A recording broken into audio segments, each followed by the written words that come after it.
Tama, no? Sa umaga po ito, ipinagdiriwang po natin ang araw ng Daigdig. Ito po ang tinatawag na Earth Day. Kung babalikan po natin ang ating pong history, makikita po natin na binigay po ng Diyos ang daigdig na ito para na ang mundong ito na ibinigay ng Diyos ay dapat tirhan ng maayos, mapayapa, ligtas ng mga tao, ng kanyang mga mahal na anak. Dito po sa Barangay Maguyang, sa bayan ng Silang, kung natatandaan po ninyo, kasi po malimit po ako sa areang ito, bago pa po itinatayo noon ang Carmona Landfill 20 years ago. Natatandaan niyo po ba yun? 1919, nang magsimula. Kung babalikan po natin yon, ang Maguyang po ng mga panahong iyon, ay kayo na po ang magsasabi kung gaano kasarap manirahan dito. Hindi po ganito ang sitwasyon dito sa Maguyang, mga 20 years ago. Pag po ako'y pumupunta rito at pupunta ako sa Paligawan, marami po akong nakikita ditong mga nagtitinda kasi marami pa po kayo ditong inaaning mga mais, pinya, di po ba? Nakikita ko yon. Mga saging. Kung gusto ko pong bumili, hihinto lamang po ako dyan kung saan meron dito po mga nagtitinda. Makakabili na po ako ng gustong kong Yun po 20 years ago. Ganun po itong kaganda. Kasi ang area po ng Barangay Maguyang ay isang agricultural area. Di po ba? Marami po sa inyo ang mga magsasaka. Mahal niyo po ang kalikasan, ang biyaya na ipinagkaloob sa Barangay Maguyang. Subalit, sabi nga po sa takbo ng panahon, kailangan daw po natin ang pag-unlad na sinasabi. Kasama po sa pag-unlad na yan ay ang pagtatayo ng iba't ibang uri ng mga kumpanya, ng mga pabrika na hindi po natin aakalain na magbibigay ng pinsala sa atin pong kapaligiran, sa atin pong kalusugan, sa atin pong kalikasan. Ngayon po, after ng 20 years, itinayo ang nasabing kumpanya ng isang toxic and hazardous waste treatment facility, ang Cleanway. Nasa kabila po ng ito ay itinayo ng year 2003, at nagsimulang mag-operate ng 2005. Nakita po ninyo ng 2005. Nakita po natin kung ano ang dinaranas nyo. Iilang buwan pa. Pero pagdating ng 2006, February 2006, nagsimula na po ang complaint mula sa mga mamamayan ng Barangay Maguyang. Dito po lamang makikita natin kung paano unti-unting napipinsala ang biyaya na ipinagkaloob ng Diyos sa bayan ng Silang sa Barangay Maguyang. Mula sa isang agricultural area, mula sa isang agricultural area na punong-puno ng biyaya, maraming mga prutas na inaani, mayaman, malinis na hangin, matabang lupa, magandang daloy ng tubig. Ano po ang nangyari sa atin? After ng ilang taon, ang biyayang ito ay unti-unti nating inabuso, unti-unti nating dinumihan, unti-unti nating sinalaula sa pamamagitan ng mga tao na walang iniisip kundi ang kumita. Magtayo ng mga pabrika at kumpanya na kung saan sisira sa ating kaligtasan, sa ating buhay. Kaya ito pong araw na ito, ginugunita po namin ang Earth Day.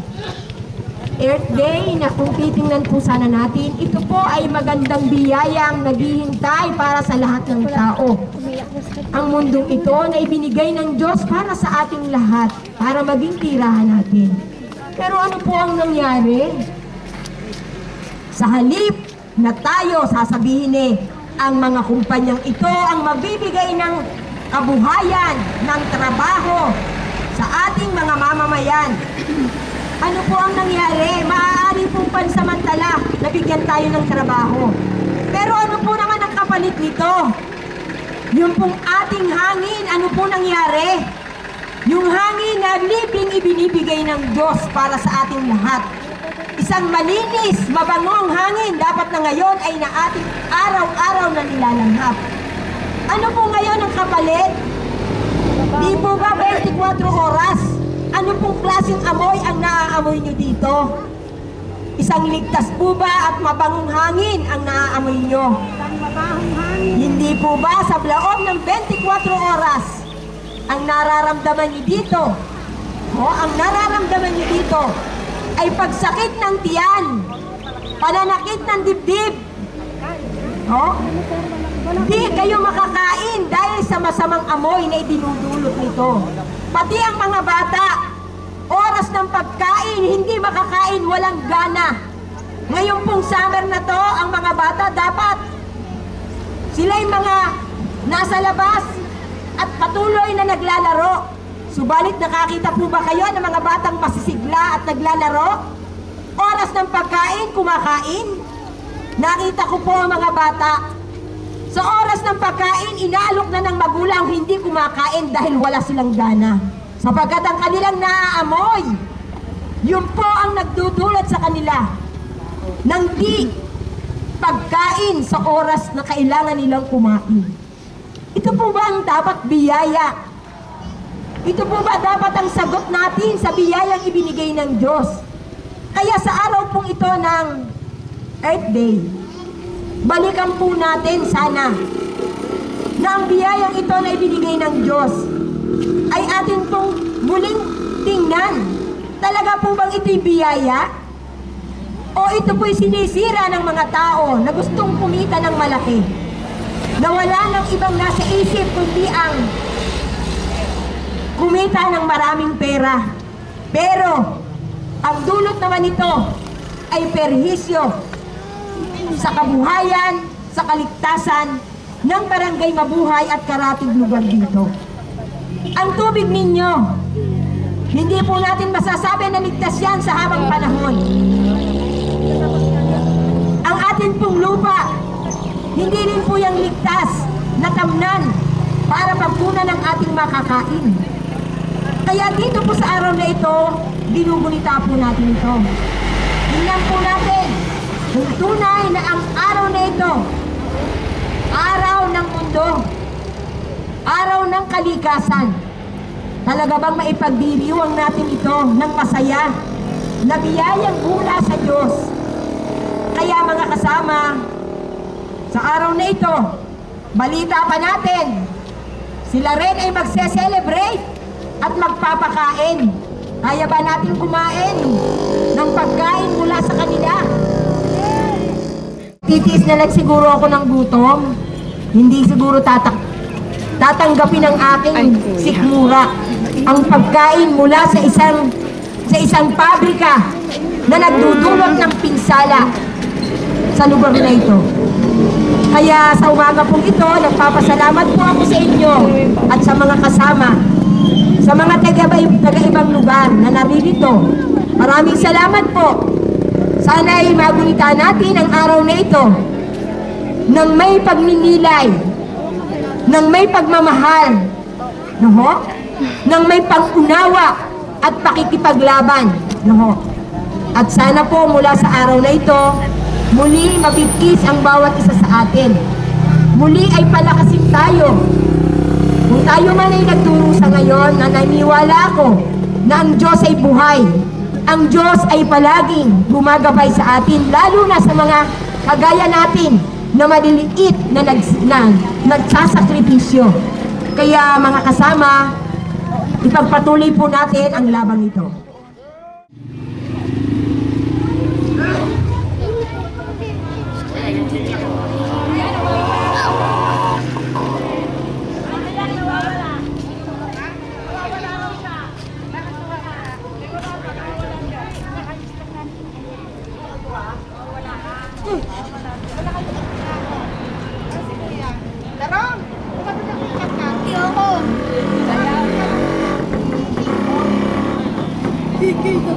Year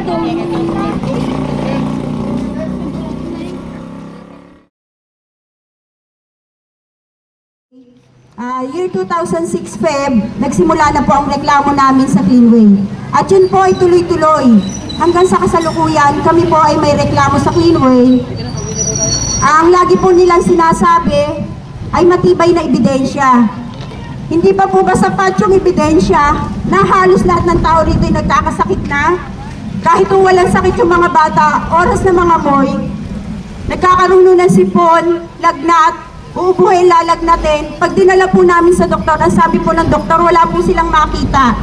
At lagi po sinasabi ng doktor, kung hindi po kayo aalis sa lugar na yan, patuloy nyo pong mararanasan kung ano man yung nararanasan nyo ngayon.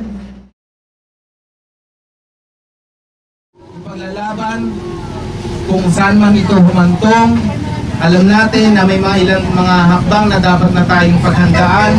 No, may mga nababalitaan tayo na may mga ilang kakasuhan.